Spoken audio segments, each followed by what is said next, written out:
You're streaming ABC News live.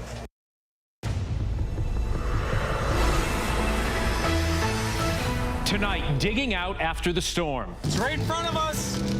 Big tornado, holy smokes. We're on the ground in Texas as residents sift through the rubble left behind by a deadly tornado as 50 million Americans remain under severe storm threat. Plus, I feel like if I had the answer, I would have the secret recipe. People in the U.S., I think, are intrigued by the Scandinavian lifestyle, but then I guess maybe my approach to social media is something that interests people here as well. we introduce you to a social media star, Matilda Djerf, and explore why the Swedish designer is making waves and what that says about younger consumers devouring her styles.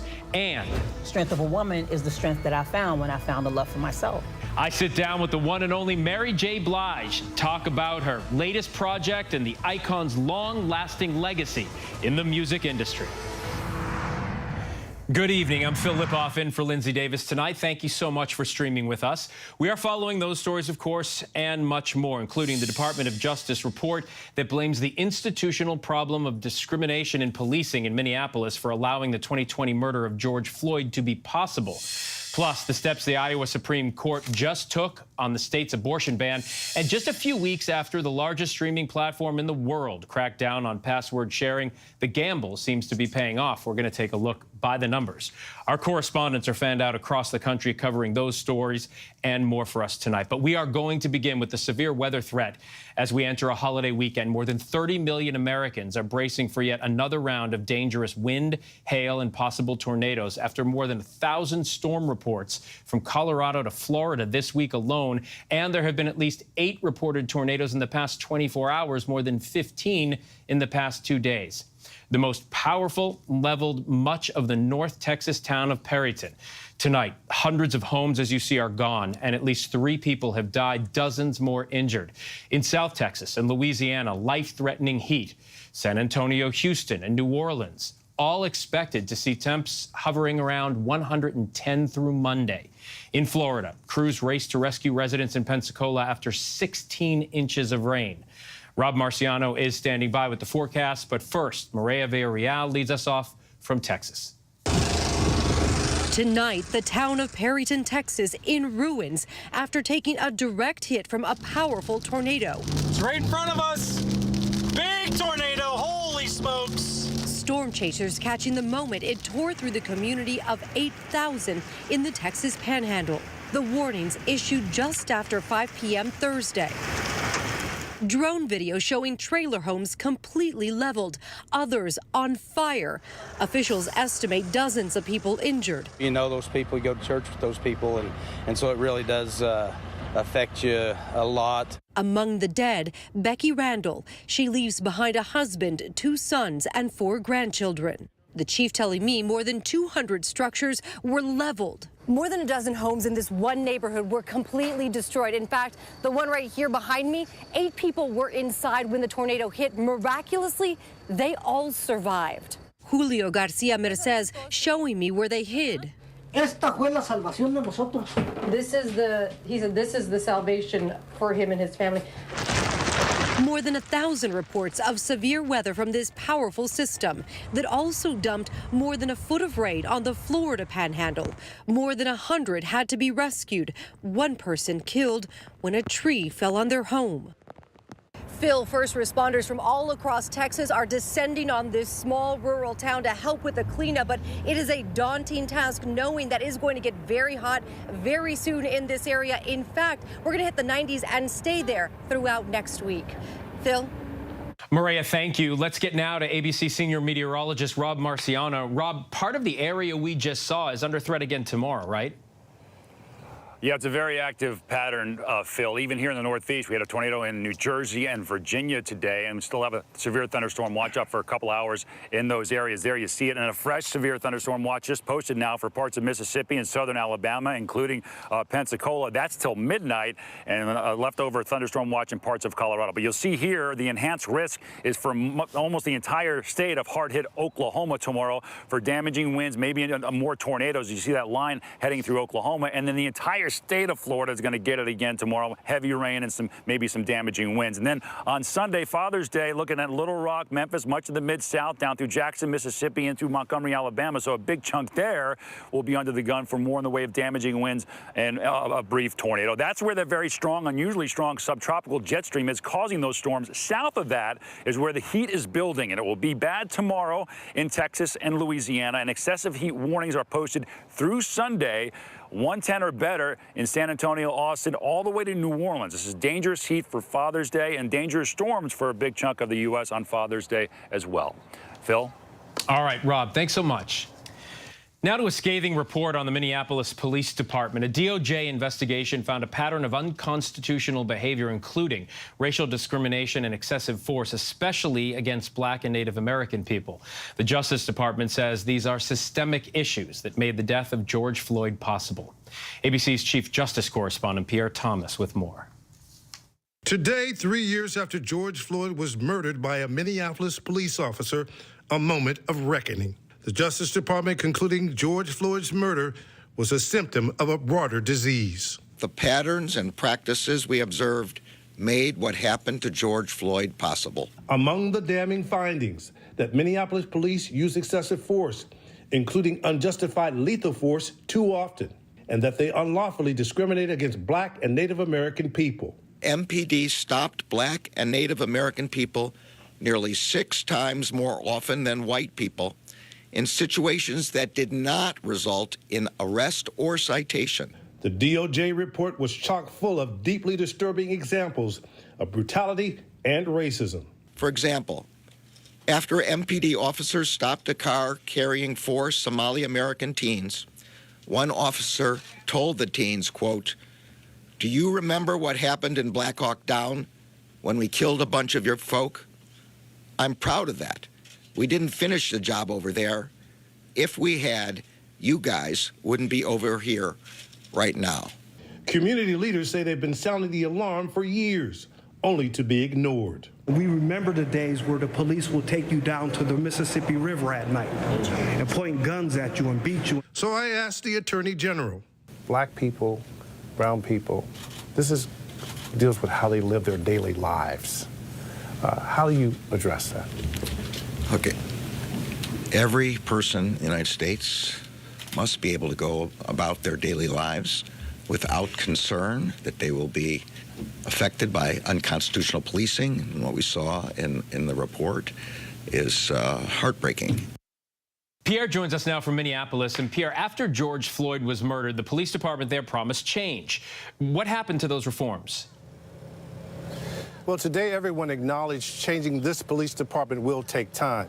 After George Floyd, city officials banned the use of chokeholds, but DOJ's investigation found examples of Minneapolis police still using the dangerous technique. Hundreds of police have quit, and morale is at rock bottom. The city is now working with DOJ on a consent decree that will mandate change. Phil? All right, Pierre Thomas from Minneapolis. Pierre, thank you. And now to the verdict in the deadliest anti-Semitic attack in U.S. history. A Pennsylvania truck driver convicted on all 63 counts, 11 worshipers murdered, 7 others injured, including 5 responding officers. That same jury will now decide whether he should pay for those crimes with his own life. Aaron Katersky reports. It remains the country's deadliest anti-Semitic attack, a gunman opening fire at Tree of Life Synagogue in Pittsburgh, killing 11 congregants. And tonight, Robert Bowers has been found guilty on all 63 counts, including obstructing the free exercise of religion. Prosecutors said he turned a sacred house of worship into a hunting ground. I am feeling a sense of relief that after 4.5 years, the world has heard again about the horrific acts on October 27, 2018, and the shooter is being held accountable for those awful acts. The jury saw police body camera footage showing Rabbi Jeffrey Myers fleeing the building, still wearing his prayer shawl from Sabbath morning services. He testified he helped some congregants escape before hiding in a bathroom and praying while on with 911. In a statement tonight, Rabbi Myers saying, "I am grateful to God for getting us to this day." The victims were 54 to 97, shot and killed by a gunman armed with 3 handguns and this AR-15. You can see it laying among blood-spattered children's books. bullets piercing this prayer book and shattering windows. Prosecutors say Bowers posted anti-Semitic rants online for months before the rampage and quoted him saying, "All these Jews need to die." We look forward to a final just conclusion and a just punishment for the horrible, horrendous deeds done 4.5 years ago. Aaron joins us now, and Aaron, this can only be described as an agonizing, grueling year, 4 years for this Pittsburgh community. What comes next now in this case? It has been agonizing, Phil, and in some ways it's only going to get worse as the jury next focuses on whether Robert Bowers should serve a death sentence for these crimes. The penalty phase gets underway on June 26th, and the focus is going to be on the lives the community lost, and that's going to be extraordinarily painful. And on the defense side, the defense attorneys are going to try and raise questions about Robert Bowers' mental health as they try to spare his life. But no matter how this turns out, Phil, we know that since the synagogue shooting in 2018, violence targeting faith-based communities in this country has only been getting worse. Phil. A sobering thought. Aaron, thank you so much. The Iowa Supreme Court has struck down the 6-week abortion ban from going into effect. The court was split. 3-3 decision Friday on the case, meaning abortion remains legal in the state of Iowa. The 2018 bill the Supreme Court was considering prevents abortions from being performed once cardiac activity can be detected, which typically occurs around 6 weeks of pregnancy before many women even know they're pregnant. A similar bill has been adopted into law in various states across the country in the year since the Dobbs decision was handed down by the U.S. Supreme Court.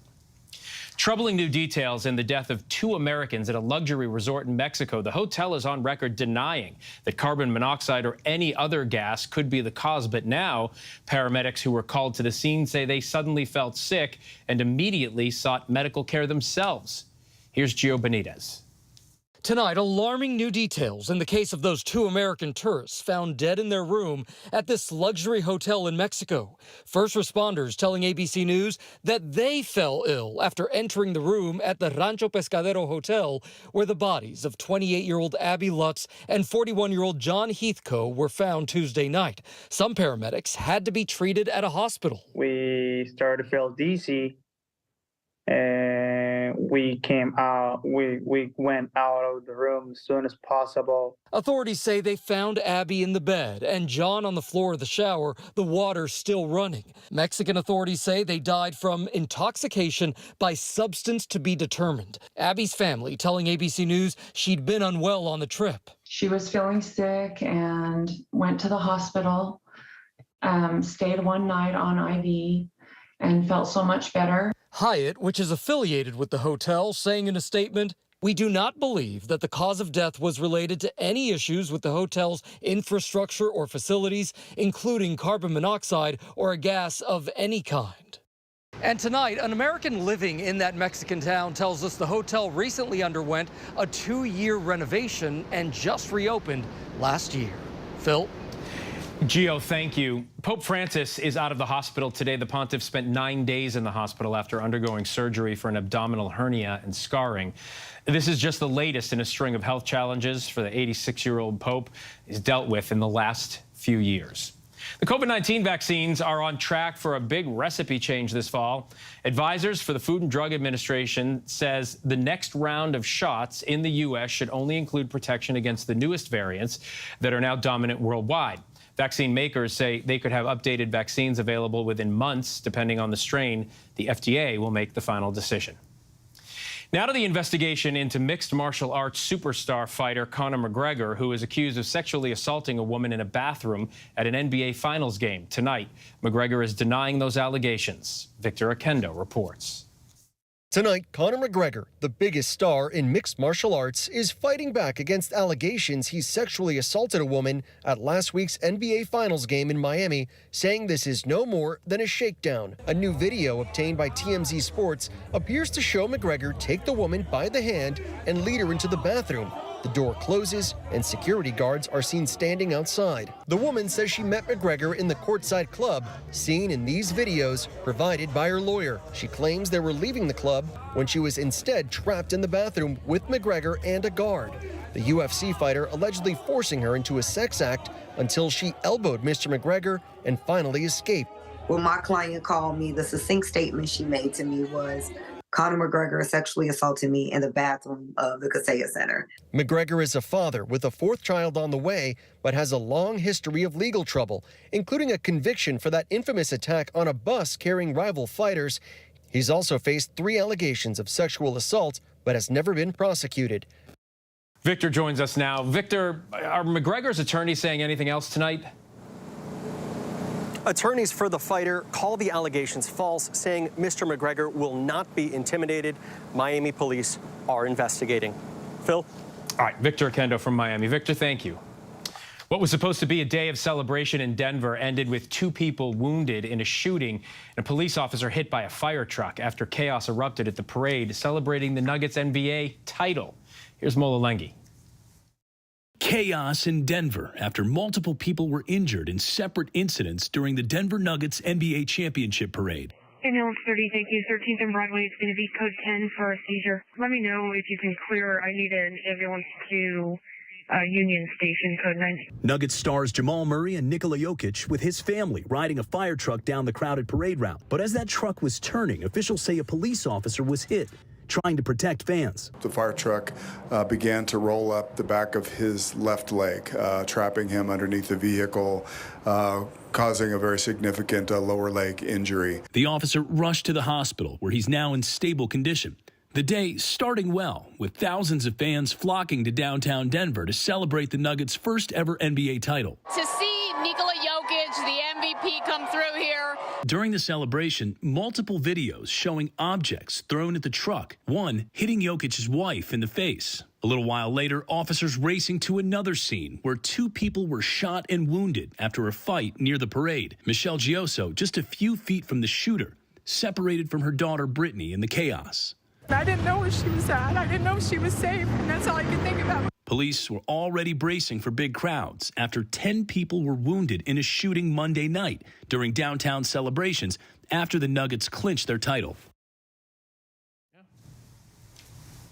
All right, there is still much more to get to here on Prime. Coming up, former SNL star and actor Pete Davidson gets charged by police, the car crash that led to his charges.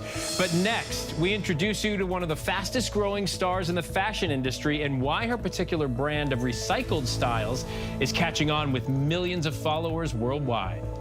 We never retouch any bodies.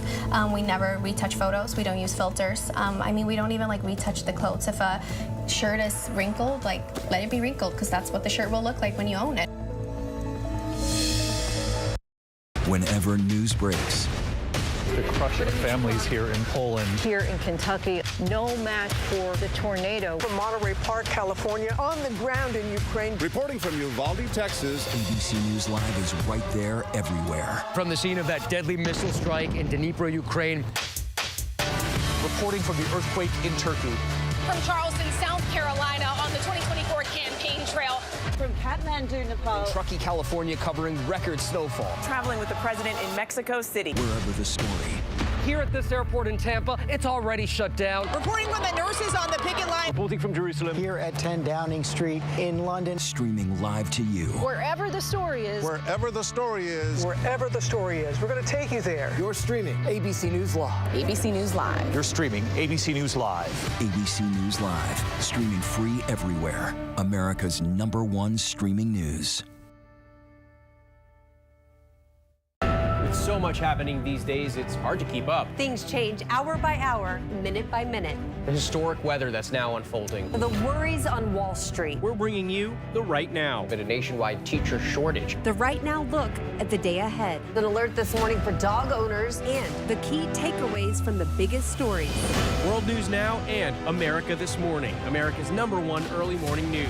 Today does feel a little different. Early mornings on ABC News Live.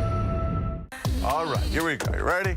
Let's do it. Yes, it's the show America wants and America needs right now. This is What Would You Do? Let's go. How are you? Yes. So what will you be watching Saturdays on ABC News Live? What would you do? Hey, I guess I just found out. The What Would You Do Marathon, 2 to 6 Eastern, every Saturday on ABC News Live. My favorite show. Welcome back. Fashion is ever evolving, ever changing, and always reaching new heights. But for each season of new looks, who's focusing on sustainability? There is one influencer turned businesswoman who is trying to fill in that gap. Our Megan Wright introduces us to Matilda Jerf. You know, in fashion, one day you're in, the next day you're out, and it's really true. In the Heidi Klum era of Project Runway, the supermodel host and celebrity judges held the ticket to fame for fashion's next bold personality. Zany fashion gets noticed. This year, Clown Couture debuting on the runway and the red carpet. Stars like Sam Smith wearing inflatable latex. Designers ever evolving, taking their style as far as the imagination can go, and breaking boundaries. But many industry experts agree, the one constant, season to season, is fashion's waste and inherent exclusivity. You get invited to, front row at Fashion Week in Paris. Matilda Jerf is the viral, young international influencer calling for sustainability and simplicity. I think that the fashion industry needs to be more inclusive than it is today. Millions of her fans and followers agree. She's the antidote to the fashion establishment. I think for me, it's important to always make sure that, does this feel right for me? Am I doing this for myself, or am I doing it for the wrong reasons? Hi guys, it's Matilda here. In 2019, Jerf launched her clothing brand, Jerf Avenue, a capsule of pieces you'd find in her own closet. I'm a small town girl at heart. I'm a Swedish girl. Today, that brand is worth $34.5 million. Jerf Avenue started in Stockholm and quickly expanded. The U.S. is our biggest market. It's an amazing team of 6 in New York for Jerf Avenue. Here in New York, Matilda, the 26-year-old from Sweden, is a long way from home. But to many in Gen Z, she's become a household name. It's not what I thought I would ever have. It's surreal. It's definitely surreal. Before breakfast for some people, what would make you come out and stand in line to see Matilda? Honestly, I think she's a very influential person. I've been following her pages for quite a while now, and she's such an inspiration. We were here at 8 a.m. Her loyal followers are waiting to get into an event for Matilda, celebrating her collaboration with the jewelry brand Majuri. You've got a line of fans out there. What does that feel like? Seeing people in real life after having, connected with them through social media, it's so rewarding. And then it looks like this. Matilda is the it girl of TikTok, Instagram, and YouTube. So exciting. Her relatability and quiet chicness might be what endears the young European to American audiences. I talked to her for literally 2 minutes. She was the sweetest person ever. I think I came across her business, Jerf Avenue first, and then I was that fits into my style. Jerf Avenue style is minimalistic, with billowy basics like the breezy shirt and staples like the forever blazer. This is the first piece I got from her. It's a set with a scarf. It buttons up here. So what is it about her clothes? Is it the fact that you can interchange things? I think seeing that they can all go together and not just one statement, but a whole wardrobe. That's what the Scandi kind of fashion is about, having a small wardrobe, but having a really good wardrobe. The trend of the capsule wardrobe is the opposite of today's fast fashion that leads to millions of tons of apparel and footwear incinerated or put in landfills each year. Matilda can't figure out exactly why young Americans are eating up her brand. I feel like if I had the answer, I would have the secret recipe. People in the U.S., I think, are intrigued by the Scandinavian lifestyle, but then I guess maybe my approach to social media is something that interests people here as well. When her laid-back social media persona first took off, Jerf was traveling the world, modeling. A lot of people thought I was from Australia because that's where I was traveling. Her popularity led to her major brand deals. And the Swedish influencer's Farrah Fawcett-esque hair has its own hashtag, Matilda Jerf Hair, with over 119 million views on TikTok. And obviously, it's with the Dyson. And her hair's popularity causing comment sections to fill with people dying to buy the frequently sold-out Dyson hairdryer that she revealed is her secret tool. One fan writing, "Birthday present? Question mark." But in a world of filters, Matilda says authenticity is key. I've always just tried to be really transparent with everything that I've gone through, whether it's good or bad. She has opened up about serious mental health struggles, including an eating disorder, and about her heartbreak after losing a pregnancy. I'm hoping by sharing my difficulties with mental health and with my eating disorder and my anxiety, I really hope that it does help someone. On Jerv Avenue clothing website, Matilda says there's also no retouching whatsoever. We never retouch any bodies. We never retouch photos. We don't use filters. I mean, we don't even retouch the clothes. If a shirt is wrinkled, let it be wrinkled, because that's what the shirt will look like when you own it. And representation matters. For the product images, we always have every single size represented. So from extra, extra small to triple extra large.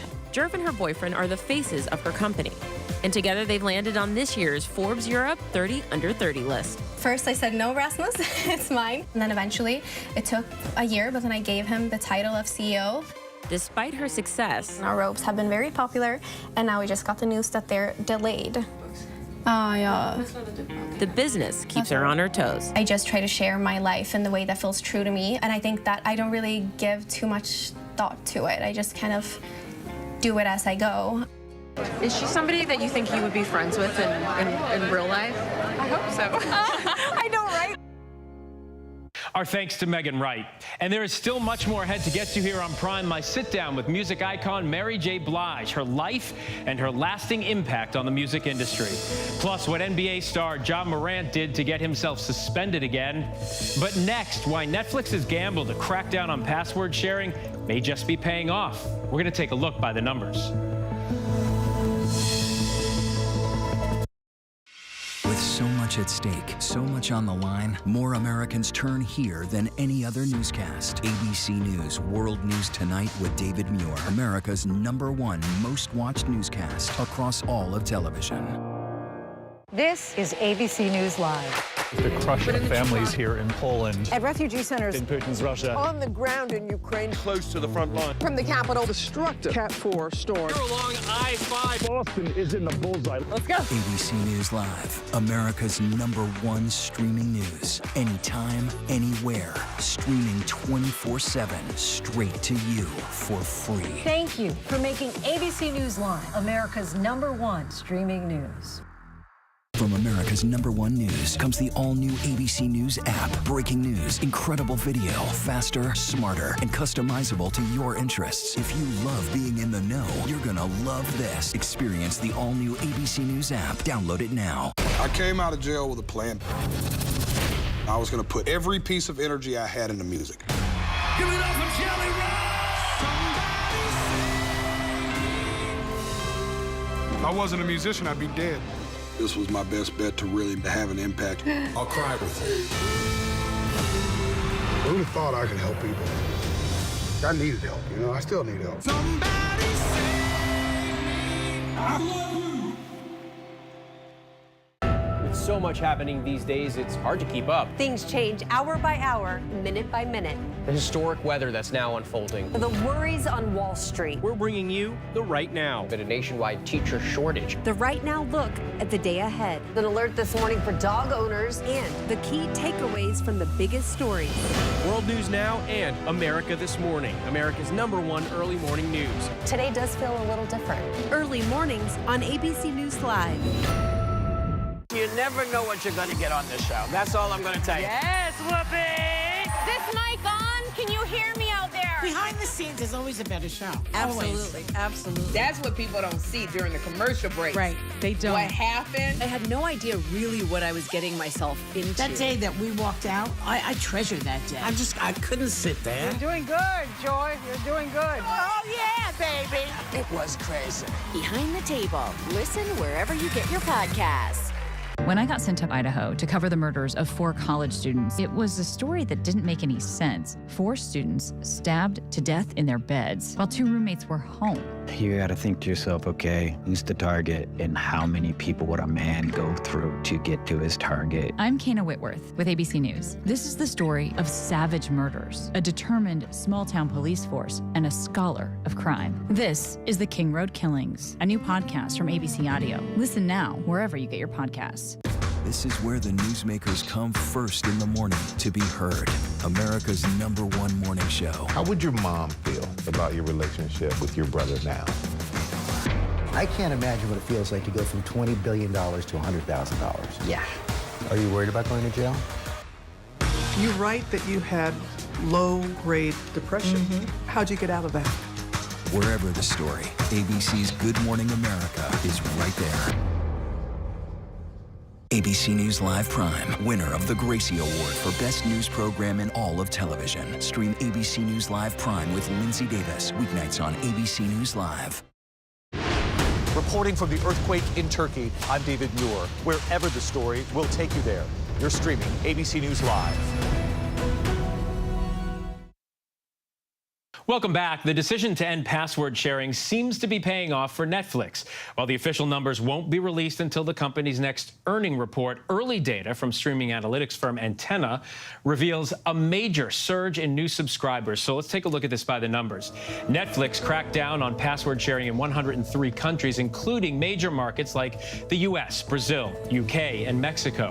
In the first 4 days of the U.S. announcement, Netflix had its 4 single largest days of new user acquisition. The streaming service saw nearly 100,000 new signups on both May 26th and May 27th. Average daily signups reached 73,000 during that period. That is a 102% increase from the previous 60-day average and exceeds the spikes in signups during the initial COVID-19 lockdowns. Cancellations also increased following the crackdown, but they were still outpaced by signups.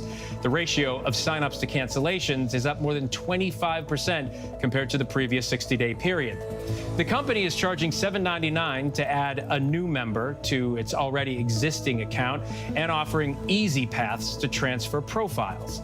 Of course, that's all little solace for the 11,500 writers striking for a wage increase because they say the rise of streaming has eroded the compensation they could typically expect from reruns. The strike has disrupted Netflix's production of Stranger Things and Cobra Kai, as well as other shows. There is still much more ahead here on Prime. Coming up, the reason behind NBA superstar Ja Morant's second suspension and the number of games he won't be playing. Plus, how an encounter with a bear turned deadly in Arizona. But first, a look at our top trending stories on abcnews.com.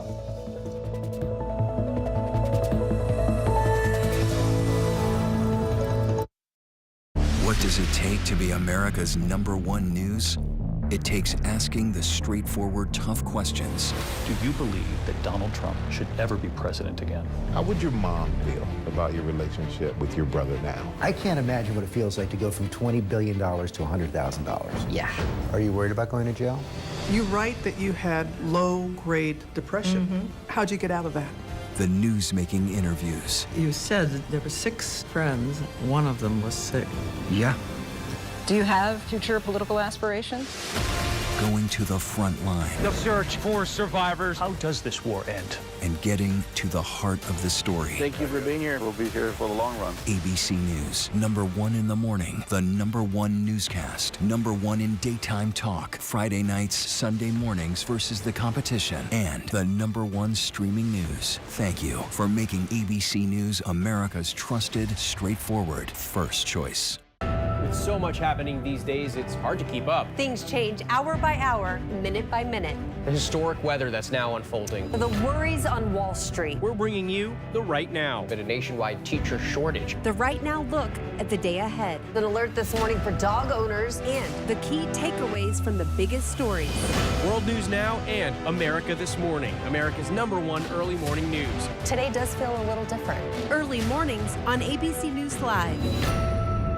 This is ABC News Live. The crush of families here in Poland. At refugee centers in Putin's Russia. On the ground in Ukraine. Close to the front line. From the capital, destructive Cat 4 storm. You're along I-5. Boston is in the bullseye. Let's go. ABC News Live, America's #1 streaming news. Anytime, anywhere. Streaming 24/7, straight to you for free. Thank you for making ABC News Live America's #1 streaming news. When I got sent to Idaho to cover the murders of 4 college students, it was a story that didn't make any sense. 4 students stabbed to death in their beds while 2 roommates were home. You gotta think to yourself, okay, who's the target and how many people would a man go through to get to his target? I'm Kana Whitworth with ABC News. This is the story of savage murders, a determined small-town police force, and a scholar of crime. This is The King Road Killings, a new podcast from ABC Audio. Listen now wherever you get your podcasts. Get ready, America, every Friday. The hottest trends, styles, and must-have. What's the right stuff to buy right now? I really love that. It's time to buy the right stuff. Yes! And save big time, too. The right stuff. Fridays on GMA. You're gonna love it. This is ABC News Live Prime. Thanks so much for streaming with us. Live reporting, breaking news, exclusives, award-winning, powerful, eye-opening. ABC News Live Prime with Lindsay Davis. Streaming weeknights. All right, here we go. You ready? Let's do it. Yes, it's the show America wants and America needs right now. This is What Would You Do? Let's go. How are you? Yes. So what will you be watching Saturdays on ABC News Live? What would you do? Hey, I guess I just found out. The What Would You Do Marathon, 2 to 6 Eastern, every Saturday on ABC News Live. My favorite show. Welcome back. The lawsuit just filed by the family of Jalen Walker, Pete Davidson, charged by police after a Beverly Hills car crash, and the bear encounter that turned deadly in Arizona. These stories and more in tonight's rundown.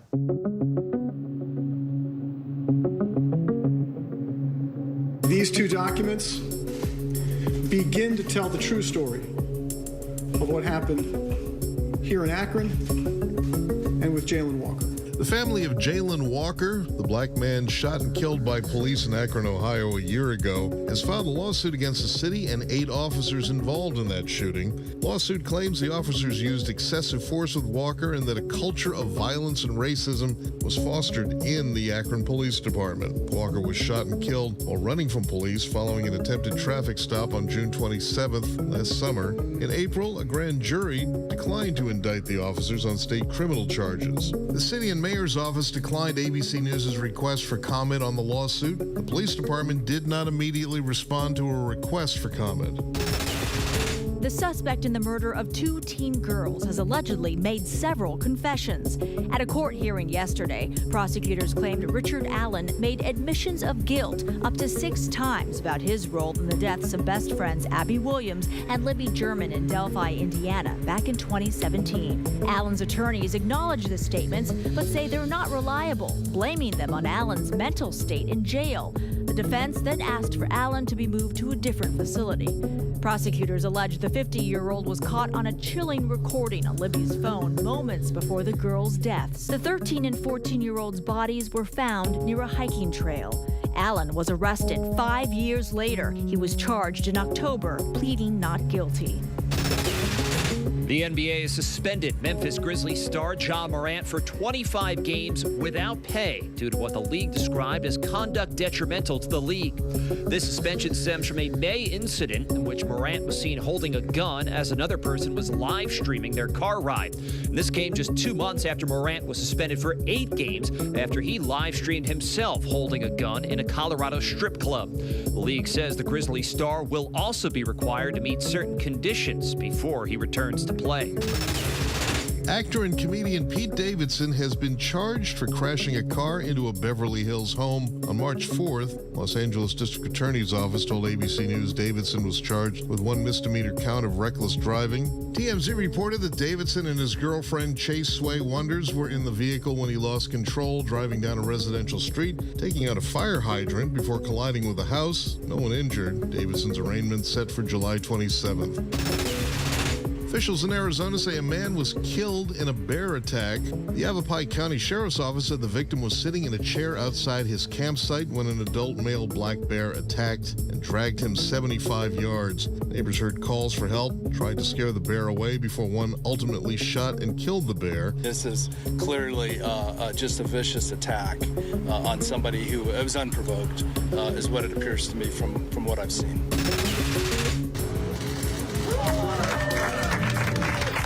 Days before Juneteenth, the city of Galveston, Texas, officially recognized as the original birthplace of the holiday. An event in the city Friday led to the unveiling of a new welcome sign that will greet visitors, reading, "Welcome to Galveston, birthplace of Juneteenth." Juneteenth honors the emancipation of enslaved African American people in the U.S. It was in the Confederate community of Galveston that the last enslaved African Americans were notified that they were freed on June 19, 1865. The tragic death of Olympian Tori Bowie has prompted calls to raise awareness about black maternal health. One of Tori's Olympic teammates saying her death cannot be in vain. Many others echoing that call. Eva Pilgrim with the story. They did it.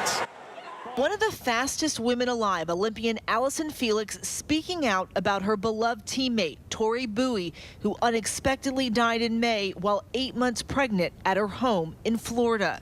There they are. In an essay for Time magazine, Felix asking for a wake-up call, highlighting the pregnancy complications she also faced that disproportionately impact black women, saying, "Like so many black women, I was unaware of the risks I faced while pregnant. My doctor didn't sit me down and tell me, these are things that you should look for in your pregnancy because you are at a greater risk to experience these complications." According to Bowie's autopsy, the three-time Olympic medalist died of complications during childbirth, including respiratory distress and eclampsia. Our Janae Norman spoke with Bowie's teammate, Tiana Madison, who, like Bowie and Felix, also experienced complications in pregnancy, ultimately giving birth to her son at just 26 weeks. What was it like for you just when that alone dawned on you that out of the four of us, three have been here? I was like, oh my God. All three of us have had this experience, and one of us didn't make it. The latest report from the CDC finding shockingly high rates of maternal mortality in the U.S. A 40% spike in 2021, with black women 3 to 4 times more likely to die from a pregnancy-related cause than white women. In 2021, we lost over 1,200 people to maternal mortality, and it turns out more than 80% of those deaths were preventable. It is absolutely not our fault, but it is our problem. We need to put ourselves in position to save ourselves, educate ourselves, and advocate. Our thanks to Eva for that report. We are also tracking several headlines around the world right now. Rescue operations are underway in a western state in India after a severe cyclone ripped through houses, uprooted trees, toppled electrical lines, leaving thousands without power. More than 180,000 people were evacuated in India and Pakistan in the last few days as authorities braced for that cyclone. The disappearance of an Argentinian woman in the country's northeast has prompted hundreds to take to the streets. According to reports, the victim's great-aunt said the last time she saw her, the young woman was getting into her partner's car to go to his parents' house. 7 people have been arrested in the case. And slowly but surely, rehabilitated sea turtles crawled back into the United Arab Emirates Arabian Gulf during an event marking World Sea Turtle Day to raise awareness about the risks of extinction. And they are also fitted with transmitters to allow the rescue center to track their journey. However, these creatures are set to face many challenges at sea, like pollution, coastal developments, and with beaches getting warmer due to climate change, the gender of sea turtles is shifting toward a higher number of females being born. So Father's Day is just 2 days away, and a hug, of course, is always nice, plus one of those homemade cards. But some dads might want a little bit more. So ABC's Rebecca Jarvis has the details on some of the best bargains out there right now that could come in handy for some last-minute gift ideas. Father's Day is almost here, and Dick's Sporting Goods has gifts for every dad. This Father's Day weekend, retailers across the country are rolling out deep discounts for dad and beyond, with consumers expected to spend a record-shattering near $23 billion.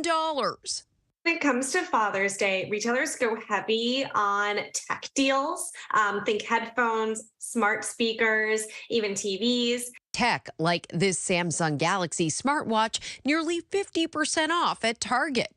These PowerBeats wireless headphones, usually about $250, now 40% off at Amazon. Shopping for Father's Day is hard. Actually, it's easy. You never know what to get him. Just give me steak. Omaha Steaks offering 50% off site-wide, and Bass Pro Shops gift cards now 10% off. The deal's a chance to make Dad's day without breaking the bank.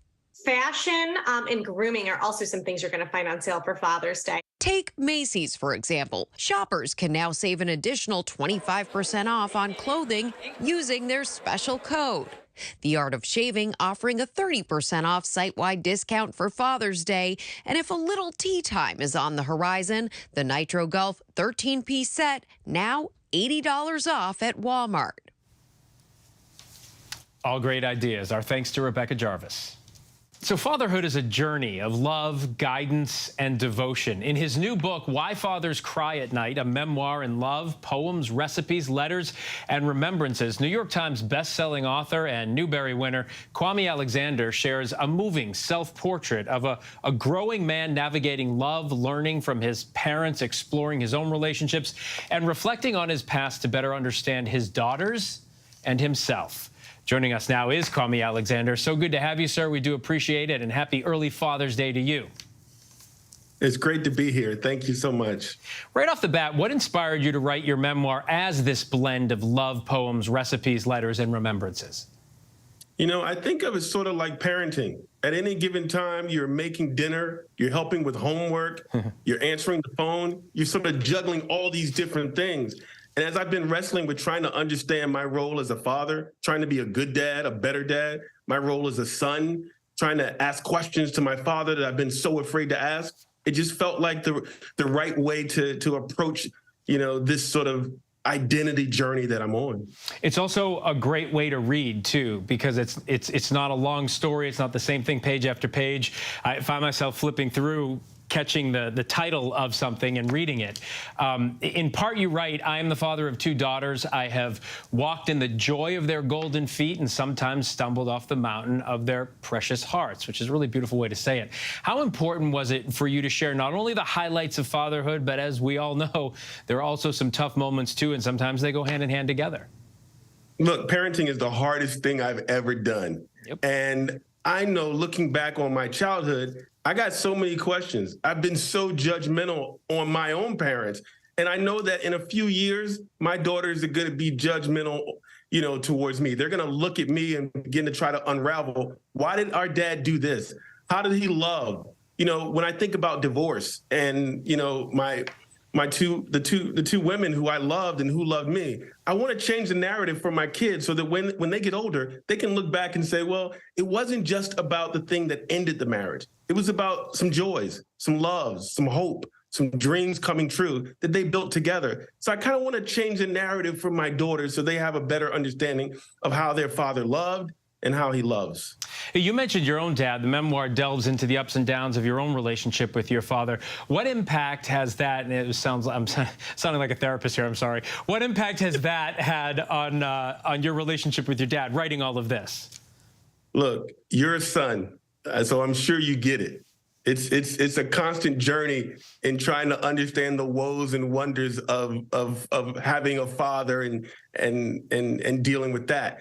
And the beautiful thing that I've learned from writing this book, you know, one of the things I complained about was I never heard my dad say, I love you. Like I never heard him say it in all my years. And I wrote about that. I talked about that in interviews. And one day I got a random text from my father who's learned how to use the iPad with his emojis and everything. And he randomly says, my parents never said I loved you to me. And he said, I knew they loved me because when I was in the Air Force at Ellsworth Air Force Base, 2,500 miles away, my mother wrote me a letter every day. My father never wrote me, but I knew that he loved me because he was the one who went and bought the stamps and mailed the letters for her. So we sort of learn how to parent from our parents. Absolutely. And he learned how to parent from his father. I bet you say I love you to your daughters all the time now. Yeah, I decided to extend a little bit of grace, because I want my kids to do that for me. Oh, absolutely. We all should be so lucky. I love your writing style. This isn't really a question. I just want to read something that I have here that I thought was so beautiful in the way you did it. It's from Without You. And you write, I don't know what you're writing about, who you're writing about, but you write, I am lost, as in isolated, unfinished, broken off, shipwrecked on the shore of solitude, ankle deep in possibility. I have read the dictionary twice, and still there are no words to fill in the blank spaces. What a beautiful way to say that. And what a beautiful reading. Oh, that well, was excellent, my friend. messed it up at the end. Look, in September of 2017, my mother passed away. A few months later, I started, seeing the cracks in my marriage, and just some familial challenges that were taking place at the same time that my career was sort of taking off. And but I couldn't sleep, and I didn't know what was going on. And so I had to sort of take a step back and look at my personal life and what was going on and what I was missing and what I was longing for. And I think that poem, comes out of that feeling. Yeah, I just love when you say I've read the dictionary, and then there's that big space and you say twice. It's just very clever. You're a New York Times bestseller for a reason. This book is great. I'm wondering, just lastly, what do you hope people take away from Why Fathers Cry at Night? We live in this space of just this toxic, this crisis in masculinity, and how important it is for men in particular to be vulnerable, to share, to be open.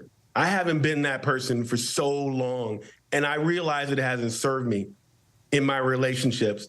Here's what I believe. Vulnerability breeds authenticity. Authenticity creates a healthier relationship to ourselves, to the people who love us, and to the people we love. And that's where I want to be. And I hope that's something that readers can glimpse from this book. Yeah, well, I can't write that fast enough. I'm going to have to play it back. That was really good. Kwame, thank you so much. This book is fantastic. It's really introspective in a way that not a lot of people are. Why Fathers Cry at Night, a memoir in love poems, recipes, letters, and remembrances is out now wherever books are sold. Thank you, sir. Happy Father's Day. Thank you. Her music is iconic. For decades, Mary J. Blige has poured her personal experiences right into her records. Now, those intimate songs have inspired films. Real Love and Strength of a Woman, original movies airing on Lifetime, are giving us a deeper understanding of Mary J. I sat down with the queen of hip-hop soul and the two stars of the movies she is executive producing to talk about bringing her lyrics to life.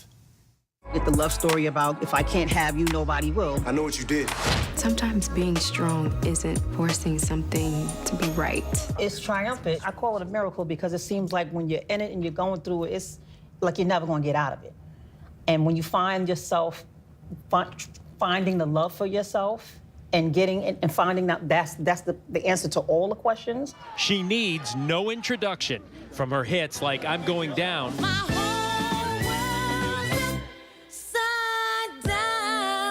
To Real Love.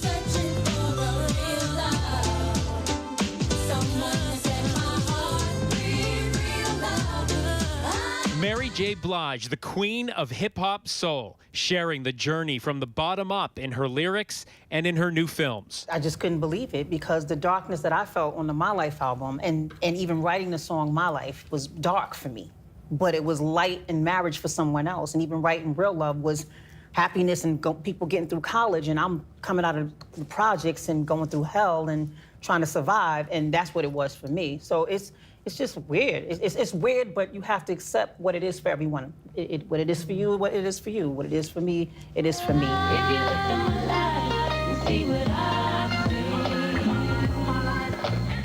It must give you some sense of pride that an album or a song that you've written takes people through a dark time in their life, too. Yeah, it takes a lot of people through dark times. A lot of people are relative to it because they've been going through hell as well. But when I hear the stories that people got married, to My Life, it's like, are you serious? The My Life album really did this for you? Because in the My Life album, I was ready to slit my own wrists, throat, take pills, whatever, it took. Now, all of that pain and darkness have influenced two original movies, Real Love and Strength of a Woman, inspired by two of her biggest hits. Usually you're telling a story, and you've done videos, but I'm wondering, what was this like, bringing a story, a song that's been around for this amount of time, to life in a film rather than a short video. And it was a lot and a little emotional for me because they both represent real times in my life and real, events, not the actual event that's taking place in these films, but from places that I've come from to where I've evolved from. So, what's new? Oh, since 14 years ago? Everything. Strength of a woman is the strength that I found when I found the love for myself. And so and all the stuff is relative to Kendra and her character and how she's evolved. And I'm sorry for, getting all psycho on you and Connie. I'm sure she's great. Are you now? This is my first leading role, and to have that opportunity was definitely a blessing because it's something I've been working at for 10 years now. It allowed me to show range from being young and vulnerable to, being a woman and knowing yourself more, but also going through the journey of life. You tackle some really heavy topics in this. There's the sexual violence. In the first one, there's infidelity. In the second one, there's a little bit of addiction in Real Love as well. What was it like for you as an actress, as an actor, as a woman, to film a scene like that? It took a lot of preparation, mentally, physically, and for me, knowing that, I'm in a position to be a voice for people who were victims and still to this day haven't even been able to speak to anyone about it, is what was very important to me. When I hear stories like that in real life with people that I know, it for sure makes me really mad and angry to the point that I can't even articulate myself, and it's brute force at that point, So it was definitely triggering, because I've known people that have went through that. How hands-on were you? Just during the whole process? All the way hands-on, from reading the scripts to picking these two out, from my production company and I picking the directors, the writers, everybody. When you watch them act these scenes out that are basically from your life, from your songs, what is it that you hope putting these two movies out there, people who watch them will get from them? First of all, that love, love and relationships matter. Real life, people have real lives and real situations and real things going on. And it's not just all, romance. It's people having to take other people and take them as they are and in a relationship, and love them through whatever they're going through. And you can watch Mary J. Blige's Strength of a Woman, the second part, this Saturday on Lifetime. That's our show for tonight. I'm Phil Lipoff. ABC News Live is here for you all night with the latest news, context, and analysis. You can always find us on Hulu, Roku, the ABC News app, and of course, abcnews.com. Good night.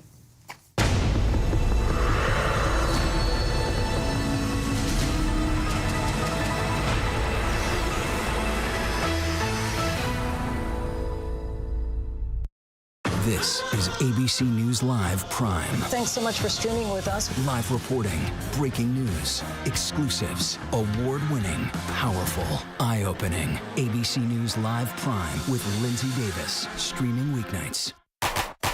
What does hip-hop at 50 look like? Like me? No, just playing. Hip-hop means culture. It's the way I walk, the way I talk. Hip-hop is freedom. It's a Juneteenth celebration. Hip-hop at 50. Monday night at 10, 9 Central on ABC. This is where the newsmakers come first in the morning to be heard. America's #1 morning show. How would your mom feel about your relationship with your brother now? I can't imagine what it feels like to go from $20 billion to $100,000. Yeah. Are you worried about going to jail? You write that you had low-grade depression. How'd you get out of that?